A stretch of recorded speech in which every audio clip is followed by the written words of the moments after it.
This is your reality check.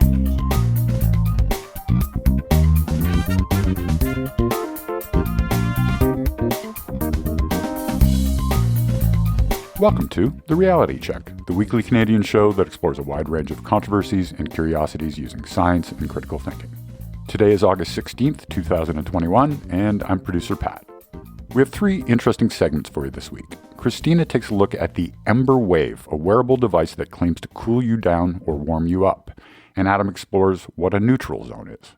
But first, Darren does a deep dive into the Global Health Security Index, which aims to assess a country's ability to prevent and mitigate epidemics and pandemics. I hope everyone out there is staying safe and healthy, and we will talk to you soon. Today I want to talk to you about which country was prepared for COVID-19. In the world of science, it is often ideal to have some hypothesis about how the world is and to have that tested against reality. Controlled experiments are great to isolate many variables, while natural experiments provide a bit more evidence that an effect happens in the world. For something like COVID-19, it is clear that the health systems of some countries were better prepared than others at dealing with the pandemic. There already has been and is going to be a lot more exploring what went wrong and why did some countries do better than others. While this event has already happened, the pandemic, it would be very useful to have had some assessment of the health security of various countries before the pandemic happened, and then compare how the countries did over the past year and a half. See if the assessment measures were wouldn't that be handy? Yeah. This would be informative in numerous ways, especially for potentially updating the methodology used to assess that health security. Yeah. Well, you need not make any wishes to the all-powerful genie of methodological improvement, because this actually happened.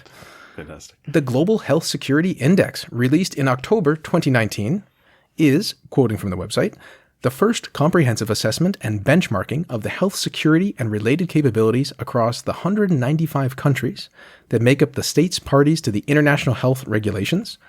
The GHS Index, this is the Global Health Security Index, is a project of the Nuclear Threat Initiative and the Johns Hopkins Center for Health Security and was developed with the Economist Intelligence Unit. These organizations believe that over time, the GHS Index will spur measurable changes in national health security and improve international capabilities to address one of the world's most omnipresent risks, infectious disease outbreaks that can lead to international epidemics and pandemics.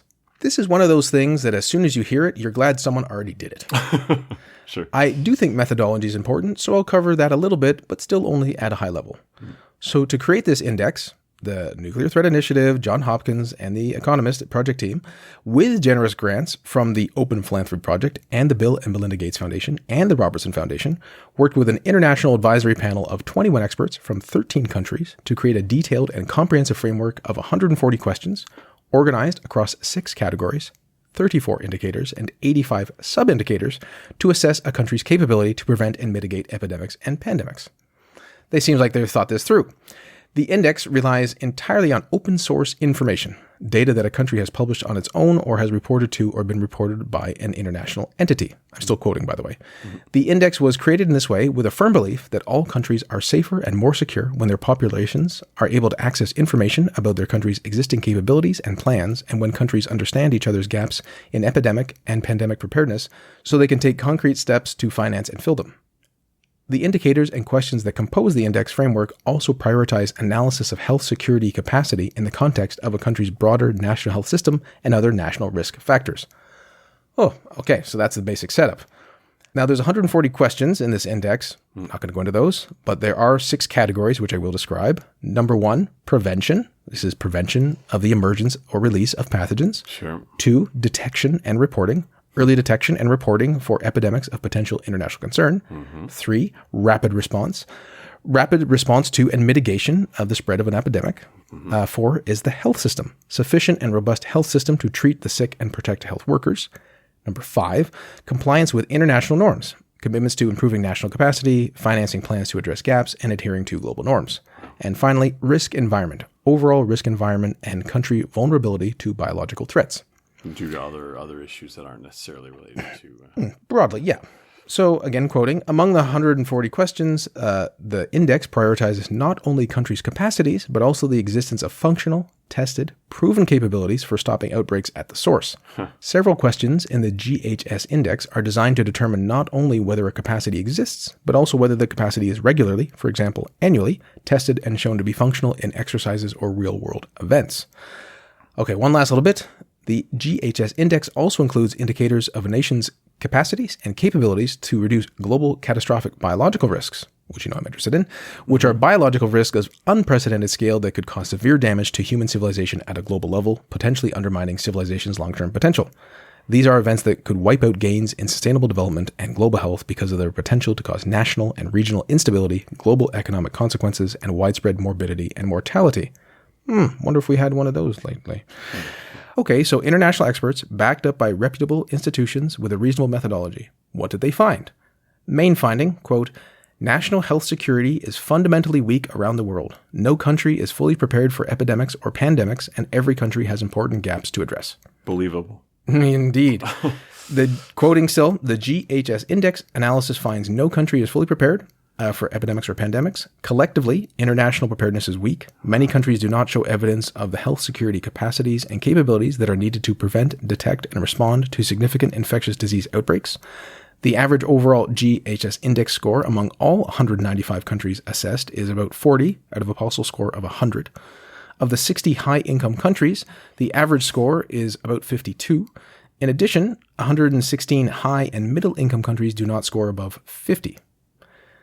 So overall, the GHS index finds severe weaknesses in countries' ability to prevent, detect, and respond to health emergencies, severe gaps in health systems, vulnerabilities to political, socioeconomic, and environmental risk that can confound outbreak preparedness and response, and a lack of adherence to international norms. Ouch. Yeah. Okay, well, given all that, was Taiwan or New Zealand or Mongolia listed as number one, given that they all did very well during the pandemic? No, not so much. Number one was the United States at 83 out of 100. Number two, United Kingdom at 78 out of 100 on their ranking scale. Both of these countries did terribly in response to COVID with record infections and deaths. Australia was fourth at 75, a score of out of 100, but New Zealand was 35th with only 54 out of 100. Mongolia was ranked 46th. South Korea was 9th, which is certainly better than Singapore being 24th with a score of 58 out of 100, and Vietnam at 50th with actually 50 out of 100. So Canada being 5th with 75 out of 100 seems absurd because all the countries that I just mentioned, which were further down, did better than we did. Yeah. Much better. Yeah. So why is there such a discrepancy between the assessment in 2019 and what actually happened? Well, first, to be more charitable, they did say that no country was fully prepared. Second, this is the first time that this assessment was done. It would be unreasonable to expect something to be done perfectly the first time out. That's just not how the world works. Many things in life are iterative, where you try something, observe what happened, and then you improve it. Health security assessment methodology should be no different. As well, there are 195 countries on the list, and clearly I focused on the ones that were clearly incompatible with what we all observed over the past year and a half, instead of the many others which were a bit more congruous. But when your index got number 1 and number 2 wrong, in addition to others, clearly something is missing in the methodology. Well, as for what, Mark Carney has an idea. I'm reading his book Values, and it was from him that I was made aware of this health security index and its flaws. See page 241, 242 if you are curious. Carney writes, and I quote, "The index did not consider social trust, current political leadership, or the legitimacy of the state." Carney then discusses Transparency International's Corruption Perception Index as a contrast. That index has nothing to do with global health preparedness, but it is about the determinants of state legitimacy. That index ranked New Zealand as the least corrupt country in the world. Singapore, Iceland, and other Scandinavian countries that had a much better response to COVID-19 are much higher in that list, relatively speaking. And to be fair, Mongolia and Vietnam weren't mentioned, so I'm guessing they weren't ranked high on the corruption issue. Still, that a non-health index provides similar insight as an index specifically designed to measure health security demonstrates an opportunity for methodological improvement. More and more, it seems that organizations are coming to understand the importance of social variables, like social trust, both towards citizens and government, and these things are very important to understand why things happen and how they can be improved. It might be harder to quantify something like trust, but leaving it out of one's methodology might make the quantitative information provided less trustworthy itself. So the idea is what? Citizens don't trust their government recommendations, citizens ignore recommendations, virus spreads, this kind of thing. That is the most direct one. There would be another one that if the government said, we're locking the borders down, no one's allowed to go anywhere, everyone's like, yeah, okay, we understand. Or sacrificing, right? This is sort of like how much social connection do you have? There's a bit of the, obviously there's different cultural factors here, but obedience or harmony or broader notions of yourself and connected to your country. South Korea locked down very little, but they suspended the rights of about 1% of the population. They had intensive contact tracing. And so they basically said, well, these people are going to be severely restricted, so everyone else won't be. Well, it's and like, yeah. Everyone else kind of like, well, sure, okay, that's worth the trade. And we're like, instead of just sacrificing the 1%, we'll just do it for almost everyone. Because that was our approach. It's more equal in some ways, but also different. Interesting. Or like Japan did well, and it's people. If people in other countries were like Japanese, maybe that's the secret, right? Or did the government do something? There's different ways that can explain the issue, right? I wonder if other factors like population density of large cities and trade and how much people move between large urban areas and things like that could be factors too that aren't going to be a reflection of the government's policy or the government's preparedness, but it can still affect the outcome. Right? Oh, sure. And, there's enough variation in New Zealand, small island nation, Singapore, also small city state, South Korea, very large, populated, dense place, Mongolia, not that densely populated, and Vietnam, a bit of a mix, right? But they all did much better than we did for a variety of different reasons, but largely they just did a better job controlling who was being infected and tracing who was infected. Yeah. Until next time, think better, to act better.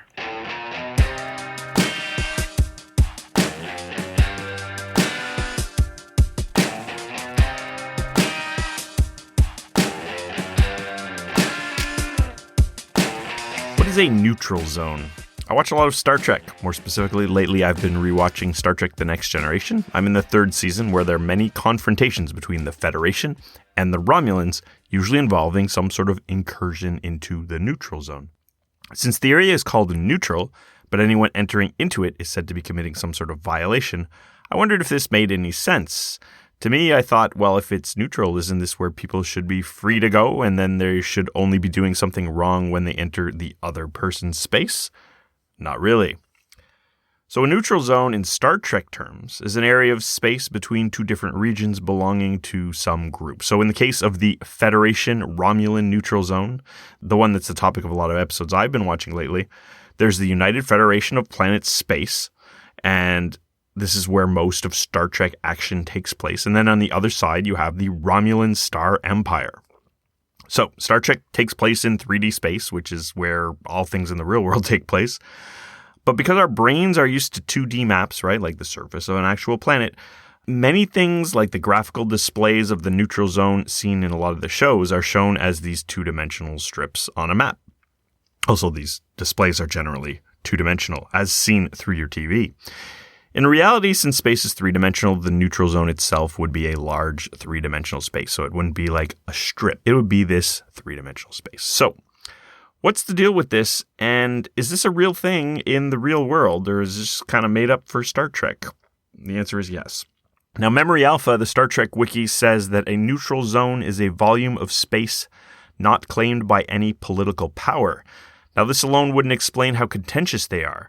What the neutral zones in Star Trek are more akin to is a demilitarized zone, of which there are many here on Earth. In this sense, the issue is not that the space is unclaimed, but rather that military action is explicitly forbidden in these areas. So in Star Trek, this is generally agreed upon through some sort of post-war treaty, as was the case with the Romulan neutral zone. So the issue here is that any encroachment on this zone by either party from either side is considered to be a hostile action, which could potentially lead to war. So that Star Trek wiki mentions that only 3 real neutral zones exist in the real world. However, the Wikipedia page, Neutral Zone, Territorial Entity, lists many others. In this case, though, these are simply stated as neutral territories, and therefore they're often dissimilar to what is described in Star Trek. So a lot of people living there, for example. Real-world neutral zones are sometimes disputed territories rather than a buffer area, like we see in the show. The term demilitarized zone more accurately describes what's seen in Star Trek. Now, some real-world neutral zones are also demilitarized zones, but not all of them are. Not all neutral zones are demilitarized zones. Not all demilitarized zones are neutral zones. Some things are both. For example, the neutral ground was a disputed area between Spanish Texas and the United States Louisiana Purchase. So this area was forbidden to not only troops, but also settlers from both nations, though some settlers did end up moving in. They didn't have advanced scanners and probes and the kind of things that they have in the Star Trek world. A demilitarized zone is called DMZ for short. And I know as a Canadian, it should be DMZ, but people do say DMZ in the computer world, so that's how I often hear it, and that's how I'm going to say it. A demilitarized zone expressly forbids any sort of military installation, activity, or personnel. These are often found along boundaries between military powers. A popular demilitarized zone is the strip of land between North and South Korea. So each country keeps their troops out of this area, and either side entering it can result in some sort of violent escalation. It's generally avoided, but there have been cases where it's happened. In the case of demilitarized zones, not all are on borders between nations. For example, Antarctica is a demilitarized zone as the Antarctic Treaty forbids military activity in Antarctica. Outer space is a demilitarized zone since there are certain restrictions of military activities that were outlined in the Outer Space Treaty. This includes placing weapons of mass destruction, such as nuclear weapons in space, establishing military bases, testing weapons, and conducting military maneuvers on other celestial bodies, so basically anything that's not Earth. Evidently, this is no longer the case in the Star Trek universe, as starships are generally equipped with photon torpedoes and other weapons capable of much more damage than a mere atomic bomb. Of course, this gets to thinking, because here on Earth, we say that space can't be militarized zones if there's alien planet out there that has people doing military things. It's not really up to us to go police them. At least I don't think it is. Some people probably think we should. Now, I could go on and give more specific examples. Many of them would have specific things which differentiate them from each other. So much to say, there is no single specific set of rules which covers all neutral zones or all demilitarized zones. These are sort of catch-all labels that encompass a large variety of areas with their own specific reasons for existing and limitations. Some of them may be very similar to each other or very similar to what we see in Star Trek, and some of them may have their own specific rules.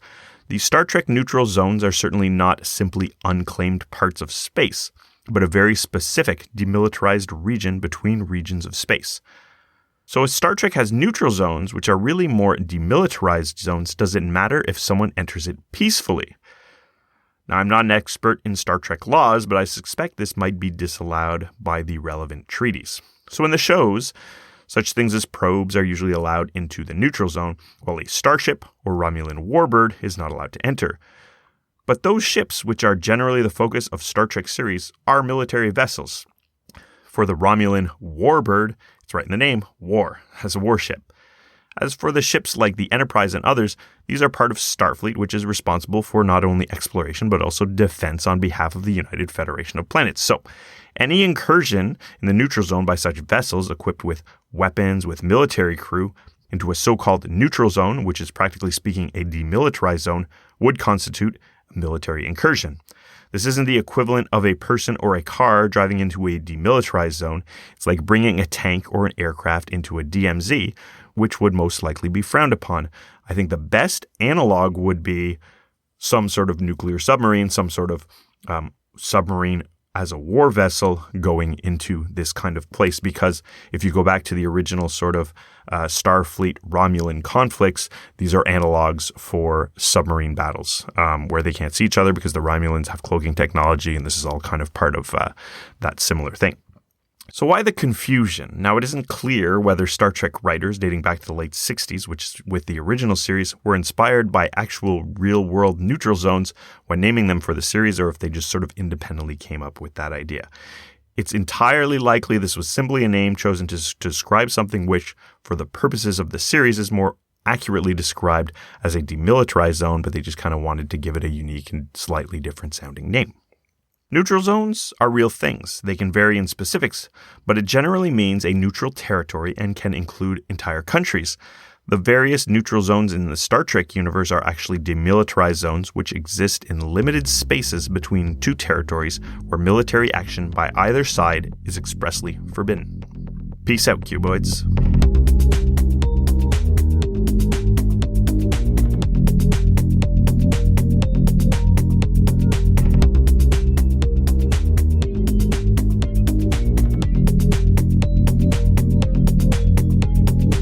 If you're an avid podcast listener, you may have heard ads for a product called Embr Wave. The Embr Wave is a watch-like wearable device, which the company claims can help make you feel cooler or warmer at the touch of a finger. Now, I came across a post on SGU's forum from December 2020, which read, I have a feeling this item is a scam, but it is being hawked on a number of non-skeptical podcasts I listen to. Why hasn't any skeptical groups looked at it, as far as I can tell? Well, good question. I've never used one, but I too first heard about the Embr Wave on a true crime podcast I like. The host mentions in the ad that the Wave was developed by MIT grads and therefore has actual legit science behind it. Of course, that set off my skeptical spidey sense right away, and here we are. Now, before I dig in, a few words about podcast ads.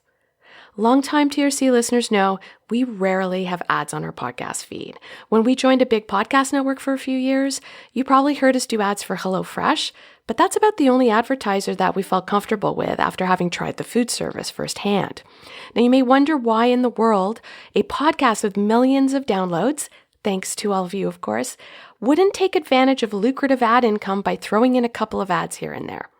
Not gonna lie, checkers, that income would be sweet.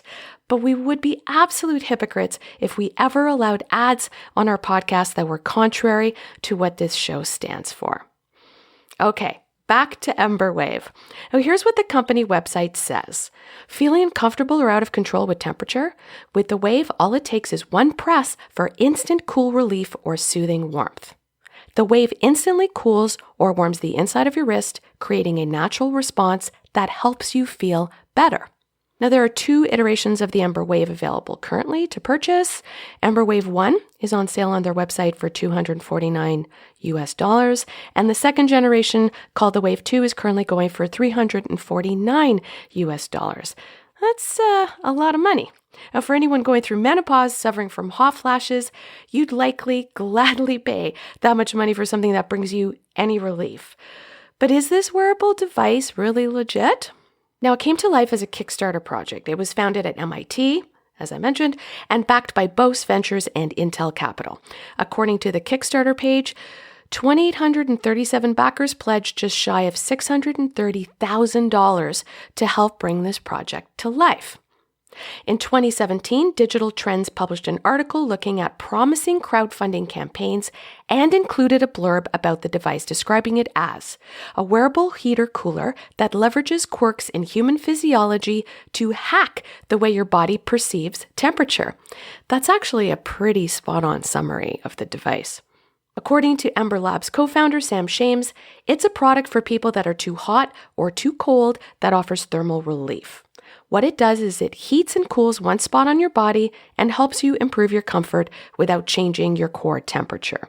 Now, what Shames describes here is notable. The Embr Wave doesn't actually claim to change or influence how hot or cold your core temperature is. That would be woo-woo, honestly. Our internal temperatures are regulated by the hypothalamus in our brains, and our bodies are programmed to run at a particular baseline temperature of around 37 degrees Celsius or 98 degrees Fahrenheit. What the Wave does is convince your brain and body in the process into perceiving a slightly different temperature that in turn makes you feel cooler or warmer. And that indeed it does. Shames told Digital Trends it's kind of similar to cupping your hands around a hot mug of coffee in the winter after you've come in from being outside in the cold, or dipping your toes in the ocean on a hot summer day. So it doesn't change your core temperature. It does change the temperature of your wrist while you wear it, but it's not so much tricking your senses as it is your brain and body naturally responding to temperature change. While living in Canada, I'm very familiar with cupping my hands around a hot mug on a chilly day and feeling that sensation of warmth move through my body. But I didn't know that the phenomenon had a name. It's called the Peltier effect. As I mentioned earlier, the device was developed by 4 engineering students at MIT in the early 2010s, and at the time it was called Wristify, which is not as sexy sounding as Embr Wave, is it? It was developed as a prototype wearable device that leverages the physical phenomenon known as the Peltier effect to reduce your body temperature. The Peltier effect was discovered in 1834 and is named after French physicist Jean-Charles Athanase Peltier, and it can be classified under the term thermoelectric effect. As Digital Trends describes it, the Peltier effect is the phenomenon of heating or cooling caused by an electric current flowing across the junction of 2 different conductors. As the current moves from one conductor to another, the transfer of energy causes one side to heat up and the other to cool down. So in short, the wearable device is basically a series of these junctions called a Peltier cooler, powered by a small battery and attached to a wrist strap. So when placed next to your skin, it can reduce the temperature of your wrist a few fractions of a degree per second for a couple of seconds at a time, making you feel cooler if that is your objective. Wired magazine writer Matt Janser has done a couple of good articles on the wearable technology. As he reported in 2019, engineering students Matt Smith, Sam Shanes, and David Cohen-Tanugi grew tired of having to put on additional clothing so they didn't freeze in MIT's over-air-conditioned lab. Said Smith, "We found this incredible body of work by researchers at the Center for the Built Environment at the University of California, Berkeley, that had already conducted the fundamental research showing how local sensations can improve personal comfort." So the students used that team's research as a jump-off point, built a prototype Wave, and tested it on family, friends, strangers. And these people all provided unanimous feedback that the device did make them feel noticeably warmer or cooler. So they knew they were onto something. Dr. Zhang, the research scientist at UC Berkeley, whose research in mapping the body's sensitivity to heat and cooling inspired the MIT students' prototype, actually did an independent study on the Wave before it officially launched. Her team found that test subjects wearing the Embr Wave, quote, reported feeling 5.8 degrees Fahrenheit warmer after 3 minutes on the warm setting and 4.5 degrees Fahrenheit cooler on the cool setting. Now, to be clear, the Wave isn't really ideal for use outdoors. If you're walking outside in very cold winter and the wind is hitting your face and body, that will most certainly override any warm sensation you may feel from your wrist. Same if you're trying to cool down while sitting under a blazing hot sun on a beach in the summer, right? But if you find yourself in a situation where you can't control the thermostat, like in an over-air-conditioned or overheated office space, the Wave will trick your brain into feeling warmer or cooler. In a randomized study, which I linked to, the device also seems to help reduce the intensity or duration of hot flashes in menopausal women. Now, for some of you, that might be just enough to warrant the $300 plus price tag. But if you're still hesitant, the company offers a 30-day trial and refund if it doesn't really work out for you. So there you have it. Stay classy, not smartassy, and stay safe. For show notes or to discuss this episode, visit our Facebook page and website at trcpodcast.com.